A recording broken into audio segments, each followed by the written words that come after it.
I think I messed up. I ignored my nighttime cough for weeks. Here's how it turned out, and what to watch for.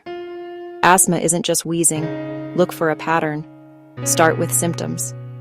Dry cough, often worse at night. First thing in the morning.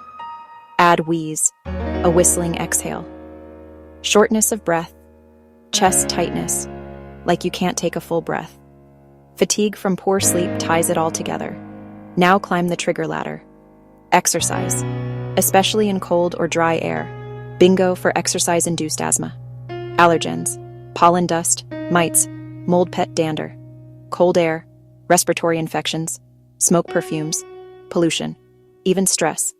All can ignite symptoms. Diagnosis, doctors take your history. Spirometry, a lung function test.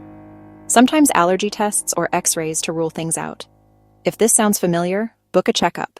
Don't sleep on it.